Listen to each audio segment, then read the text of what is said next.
Hello friends, मैं रत्न त्रिपाठी एक बार फिर हाजिर हूँ आप लोगों के बीच में आपकी हिंदी की यूपीएसआई की क्लास लेकर के और यूपी टेट की क्लास लेकर के। तो पिछली क्लास में हमने पढ़ा था व्यंजन, आज हम पढ़ेंगे व्यंजनों के प्रकार। तो हिंदी वर्णमाला में अगर हम व्यंजन के प्रकार की बात करें तो हिंदी वर्णमाला में 5 प्रकार के व्यंजन होते हैं। कौन कौन से 5 प्रकार के व्यंजन हैं? पहला स्पर्श व्यंजन, दूसरा अंतस्थ व्यंजन, तीसरा ऊष्म व्यंजन,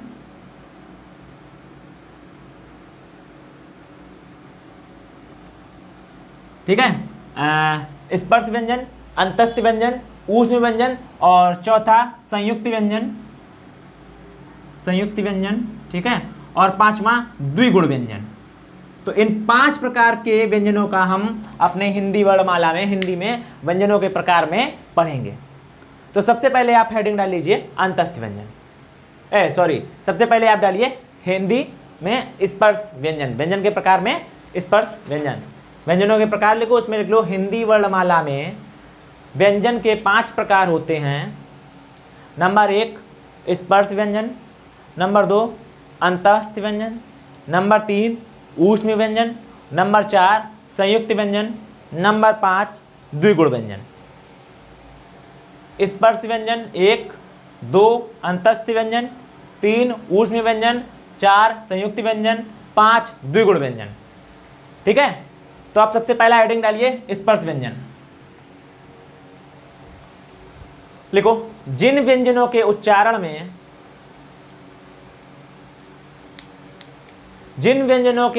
में जीभ मुख के किसी ना किसी भाग को छूकर गुजरती है, जीभ मुख के किसी ना किसी भाग को छूकर गुजरती है, स्पर्श व्यंजन कहलाते हैं।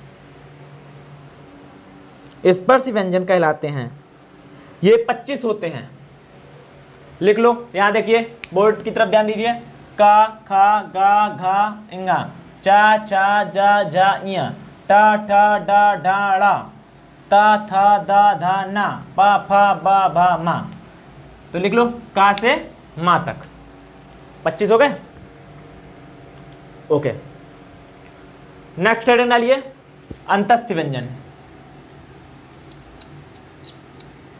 ठीक है, क्या हेडिंग है? अंतस्थ व्यंजन। अंतस्थ व्यंजन, ठीक है, लिखो।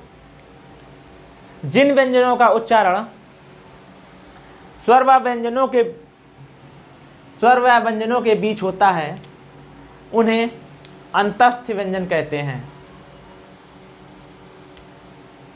इन्हें अर्धस्वर भी कहा जाता है। ये 4 होते हैं, या, रा, ला, व। ठीक है, अब यहां पर रा वर्ड की बात करते हैं। जब रा व्यंजन की बात करते हैं इसको लुंठित व्यंजन बोलते हैं। क्या बोलते हैं? लुंठित व्यंजन। लुंठित व्यंजन क्या होता है?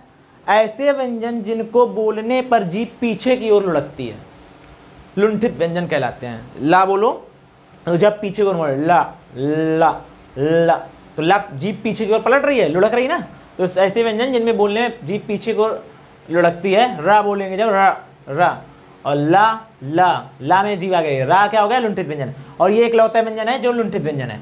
अब बात करेंगे ला क्या है आपका? पार्श्विक व्यंजन। ला क्या है? रा आपका, र जो था वो आपका था लुंठित व्यंजन, और ला आपका क्या है? ये पार्श्विक व्यंजन। ऐसे व्यंजन जिसमें जीभ मूर्ध में टकराती है, जिसकी वजह से हवा का अवरोध होता है और हवा जीभ के किनारों से होकर ला ला बोलो, ला ला, तो यहां से और जीभ के किनारे से टकराती हुई निकलती है आगे। ठीक है, तो ऐसे क्या कहलाते हैं? पार्श्विक व्यंजन। ये भी अकेला है। शेष बचे आपके 2, या और व।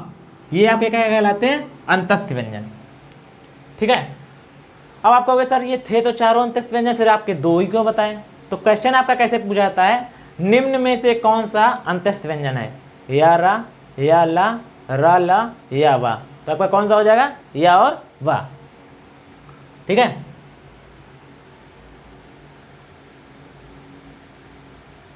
ठीक है, नेक्स्ट देखते हैं ऊष्म या संघर्षी व्यंजन। क्या बोलते हैं? ऊष्म या संघर्षी व्यंजन, ठीक है, ऊष्म या संघर्षी व्यंजन। लिखो, जिन व्यंजनों के उच्चारण में हवा मुख के किसी भाग से रगड़ कर निकले तथा गर्माहट पैदा करे उन्हें ऊष्म संघर्षीय व्यंजन कहते हैं। ऊष्म या संघर्षीय व्यंजन, उन्हें ऊष्म या संघर्षीय व्यंजन कहते हैं। ये हिंदी वर्णमाला में इनकी संख्या 4 है। स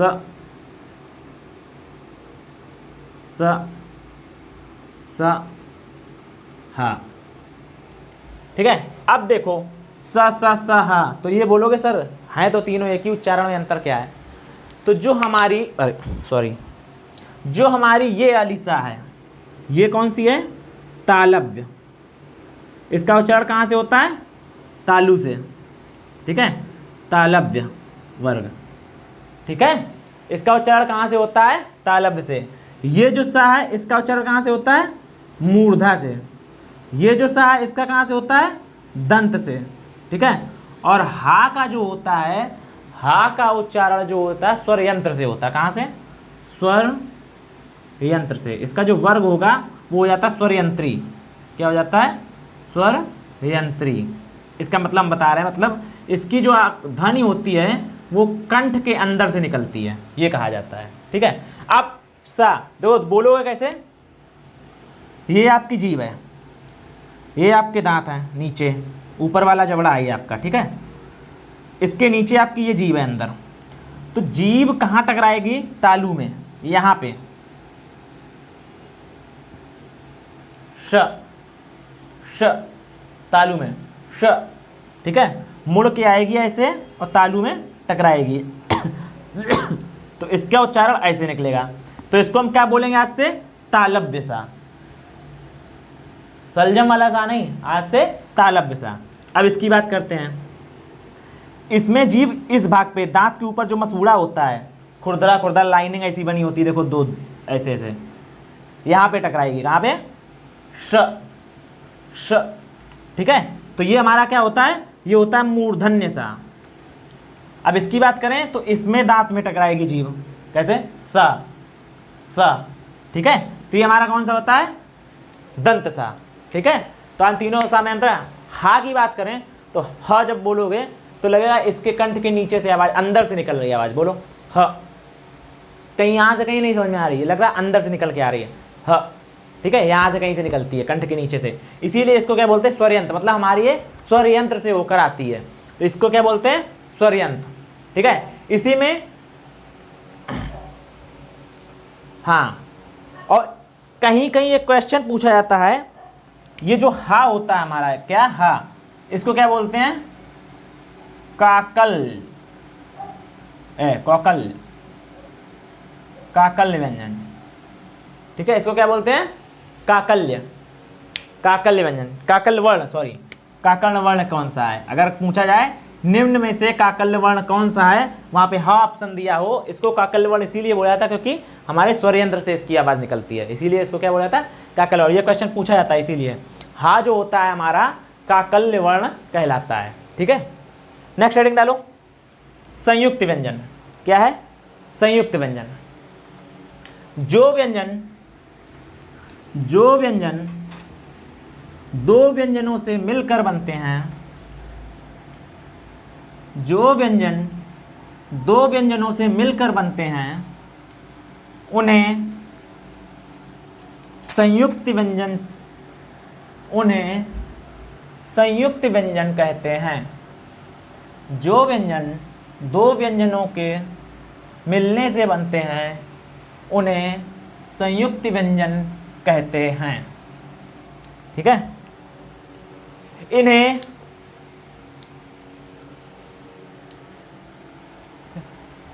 लिखो हिंदी वर्णमाला में ये 4 होते हैं। तुम लोग कामा लगा के लिख लेना वहीं पर, ठीक है। मैं दूर दूर लिख रहा हूँ थोड़ा, छ त्र स्रा और ज्ञ। ठीक है, ये होते हैं हमारे 4 संयुक्त व्यंजन। और जो हमने अंतस्थ व्यंजन पढ़े थे, अंतस्थ, इसमें हमने जो बोला आपसे, इसमें जो हमने बोला कि 2 प्रकार से क्वेश्चन पूछा है। एक तो हमने बोला कि इनमें से कौन सा, हमने क्वेश्चन बताया कि इनमें से कौन सा अंतस्थ व्यंजन है, या रा, या रा, या बा, या सा, ये बताया। दूसरा, इसी में क्या पूछा जाता है, अर्ध स्वर, उसी में लिख लो अगर जगह हो, अर्ध स्वर किन्हें कहते हैं। तो पहला ऑप्शन होगा स्पर्शी व्यंजन, दूसरा ऑप्शन होगा अंतस्थ व्यंजन, तीसरा ऑप्शन होगा संयुक्त व्यंजन, चौथा ऑप्शन होगा ऊष्म व्यंजन। तो आपका कौन सा है, जो अंतस्थ व्यंजन है। ठीक है, ये क्या कहलाता है, अर्ध स्वर। तो लिख लो उसी, अगर उसमें जगह आपकी बची हो अंतस्थ व्यंजन में, तो उसी में आगे लिख दो कि अंतस्थ व्यंजनों को अर्ध स्वर के नाम से भी जाना जाता है। शायद मैंने लिखाया भी है, इन्हें अर्ध स्वर के नाम से भी जाना जाता है। ठीक है, हाँ। तो अब यहाँ बात कर रहे थे व्यंजनों के प्रकार, ये कौन सा था, संयुक्त व्यंजन। तो इन्हें संयुक्त व्यंजन क्यों कहा जाता है, देखो ये जो छ होता है हमारा, अगर इसकी बात करें, जो छ वर्ण होता है हमारा, ये किससे किससे बनकर मिलता है, आपका आधा का प्लस किससे, आधा का प्लस मूर्धन्य सा, ये पूरी रहेगी, ये आपका आधा रहेगा। ठीक है, अगर त्रा की बात करें तो ये आपका कैसे, आधा ता प्लस पूरा रा। ठीक है, इसकी बात करें तो ये कौन सा सा आएगा, ये आएगा आपका तालव्य सा आधा प्लस पूरा रा। ठीक है, अगर ज्ञा की बात करें तो ये आपका कैसे बनेगा, समझते हो, आधी जा, जा, तुमने सुना होगा जा, कुछ बहुत लोग इसको ज्या भी बोलते हैं, ज्या, ज्ञा, ज्ञा, जानी। ठीक है, प्लस आधी सा प्लस पूरा ये यहाँ।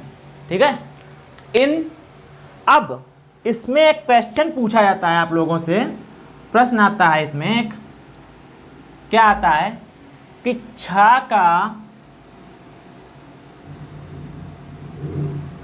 उच्चारण स्थान किसके बाद आता है। तो आप लोग क्या पढ़ते हैं, सा खे सा हा और छत्रज्ञा। तो हा के बाद हम सीधे क्या लिखते हैं, छत्रज्ञा।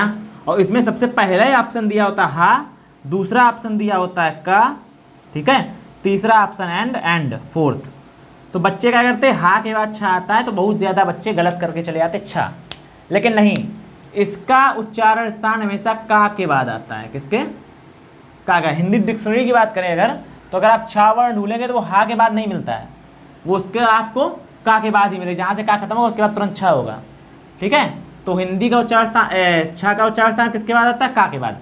अगर त्रा का उच्चारण स्थान ऐसे ही पूछा जाए तो किसके बाद आता है, तो आप क्या लिख दोगे, छ के बाद, नहीं, ता के बाद। कहाँ मिलेगा, हिंदी डिक्शनरी में ता के बाद। अगर स्रा की बात करें तो इसका उच्चारण स्थान कहाँ मिलेगा, तालव्य सा के बाद। अगर ज्ञा की बात करें तो इसका उच्चारण स्थान कहाँ मिलेगा, आदि जा के बाद। ठीक है, जा व्यंजन के बाद इनका उच्चारण। तो ये ऐसे ही गोला कर लीजिए और यहाँ आगे लिख लीजिए छ का उच्चारण स्थान का के बाद होता है। ठीक है, का के बाद होता है। ठीक है, इधर से इधर पढ़ना है, होता बाद के ना लिख लेना। ठीक है, हाँ, हम इधर से चले, छा का उच्चारण स्थान नीचे आए, ठीक है, का के बाद होता है, तो इसमें सारे याद हो जाएंगे। अब त्रा का उच्चारण स्थान तो ता के बाद होता है, स्रा का उच्चारण स्थान सा के बाद होता है, ज्ञा का उच्चारण स्थान ज्ञा। ठीक है, जैसे एक एग्जांपल देते, जैसे आपने ये वर्ड पढ़ो, ये क्या लिखा है, ये क्या लिखा है, विधा नहीं। अच्छा, अगर वो विधा है तो ये फिर क्या लिखा है, जहाँ धा धनुष हमने ऐड कर दिया, ये क्या हो गया, ये है विधा। लेकिन इसकी बात करें तो ये हमारा क्या लिखा है, विद्या। मतलब ये जो दा, ये है जो द्या, ये इन दोनों का संयुक्त रूप है, आदि दा और या का। ये हमारे संस्कृत भाषा के वर्ण थे कुछ, लेकिन ये हमारे 4 हिंदी में मिलते हैं। इसके अलावा बाकी संस्कृत में मिलते हैं, ठीक है। ये 4 हमारे हिंदी में मिलते हैं, तो ये थे हमारे, ठीक है। अब इसके बाद एक आप लोग सारणी बना लीजिएगा, एक अभी आप बचा है ना, संयुक्त व्यंजन हो गया अभी, ठीक है। संयुक्त व्यंजन के बाद लिखिए ऊष्म व्यंजन, हो गया ना आपका, ठीक। अब लिखिए नेक्स्ट टॉपिक, लिखिए, एक मिनट, क्या हुआ, अरे यार camera not working as well as I work करते रहो, क्या दिक्कत आ रही तुमको, ठीक है। तो अब उत्क्षिप्त या द्विगुण व्यंजन, उत्क्षिप्त या द्विगुण व्यंजन, ठीक है। लास्ट टाइप है हमारा यह, लिखो, जिनके उच्चारण में जीभ उठकर, जिनके उच्चारण में जीभ उठकर पहले मूर्धा को स्पर्श करे, फिर झटके के साथ नीचे आए, फिर झटके के साथ नीचे आए, उत्क्षिप्त व्यंजन कहते हैं। अब यहां थोड़ा इसीलिए अभी बनवाएंगे, लिखो, टा वर्ग को उत्क्षिप्त वर्ग के नाम से, उत्क्षिप्त वर्ग के नाम से जाना जाता है, क्योंकि देखो ट ठ ड ढ, ठीक है। तो ये सारे में क्या है, जीभ एकदम ऊपर जाती है फिर नीचे आ जाती है, ट ठ ड ढ, तो क्या है, उत्क्षिप्त वर्ग के नाम से जाना जाता है। आगे लिखो, इन्हें द्विगुण व्यंजन भी कहते हैं, इन्हें द्विगुण व्यंजन भी कहते हैं। ये हैं कौन से, ड और ढा के नीचे जो बिंदी लग जाती है, ये, ठीक है। ये जो होते हैं जो लिखे इसी के बाद जाते हैं, डा और ढा के बाद, लेकिन हमने अलग से लिखा दिया तुम्हें, ठीक है। अब एक आप लोग क्या करिए, चार्ट बना लीजिए इन्हीं व्यंजनों के प्रकार के टाइप में, उससे आपको या लर्न करने में आसानी होगी, कौन सा का वर्ग है, कौन सा चा वर्ग है, कौन सा ता वर्ग है, कौन सा पा वर्ग है, ठीक है। उससे आपको भी आसानी होगी याद करने में, ठीक है। लिखो, देखो, स्पर्श व्यंजन क्या है, स्पर्श व्यंजन, ठीक है। का, खा, गा, घा, इंगा, ठीक है। चा, छा, जा, झा, इया, टा, ठा, डा, ढा, ड़ा, ता, था, दा, धा, ना, पा, फा, बा, भा, मा। देखो ये जो है हमारा, ये कहलाता है का वर्ग, ये कहलाता है चा वर्ग, ठीक है। ये कहलाता है टा वर्ग, ठीक है। ये कहलाता है ता वर्ग, और ये कहलाता है पा वर्ग, ठीक है। अगर पूछा जाए ता वर्ग में कौन कौन से वर्ण आते हैं तो ये आप याद रखिएगा, ठीक है। अब ये जो होता है इसको बोलते हैं प्रथम वर्ण, द्वितीय वर्ण, तृतीय वर्ण, चतुर्थ वर्ण, और ये क्या होता है, पंचम वर्ण। अगर तुमसे पूछा जाए का वर्ग का चतुर्थ वर्ण कौन सा है? तो आप क्या बोलेंगे? घा। ता वर्ग का प्रथम वर्ग कौन सा है? प्रथम वर्ण कौन सा है? ता। तृतीय वर्ण कौन सा है? द। पा वर्ग का द्वितीय वर्ग कौन सा है? ये है। पा वर्ग का पंचम वर्ण कौन सा है? मा। टा वर्ग का तृतीय कौन सा है? ड। चतुर्थ कौन सा है? धा। तो अगर ऐसे क्वेश्चन पूछा जाए तो ये भी याद रखोगे, ठीक है? कौन सा पहला है, कौन सा तीसरा है, कौन सा क्या है। अब अगर इनके उच्चारण स्थान की बात करें तो आपका जो का वर्ग होता है, ठीक है, आपका जो का वर्ग होता है इसका उच्चारण स्थान कहां से होता है? तालु से। कहां से? उच्चारण स्थान की अगर बात करें, उच्चारण स्थान, ठीक है। उच्चारण स्थान क्या है? अगर वर्ग की बात करें कौन सा हो गया? तालव्य वर्ग, ठीक है।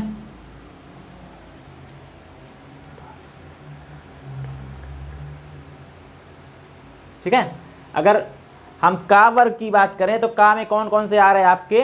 का, खा, गा, घा, इंगा, ठीक है। कौन कौन से आ रहे हैं? का, खा, गा, घा, इंगा, ठीक है।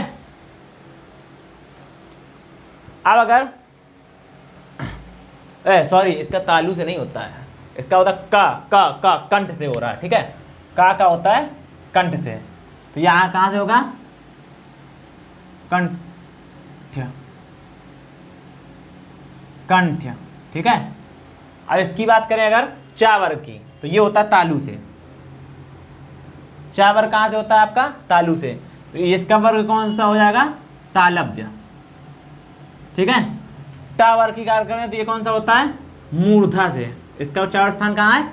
मूर्धा, तो ये कौन होगा? मूर्धन्य, ठीक है। ता वर्ग की बात करें, समझ आया? ता, थ, द, धा, कहां से बोल रहे हो? दंत से, तो इसका दंत्य, ठीक है। और पा वर्ग की बात करें तो ओष्ठ, होंठ से, उच्चारण स्थान होंठ, तो इसका कहां से हो जाएगा? होष्ठ, उच्चारण स्थान उच्चारण वर्ग होष्ठ, ठीक है। तो ये था। अब ये है। अब इसके बाद अगर हम बात करें तो ये जरूर याद रखिएगा इतना, बाकी हमने बताई दिए हैं, उसमें एग्जाम्पल लिखे हैं। तो ये थी आज की क्लास। मिलते हैं नेक्स्ट क्लास में। जय हिंद, जय भारत। अपने सभी मित्रों को क्लास शेयर करें। आप लोग चैनल को सब्सक्राइब करें, बेल आइकन का बटन दबा लें ताकि नया जब वीडियो अपलोड हो तो आप लोगों के पास नोटिफिकेशन पहुंच जाए, आप लोग तुरंत से तुरंत वीडियो को देख पाएँ। मिलते हैं नेक्स्ट क्लास में।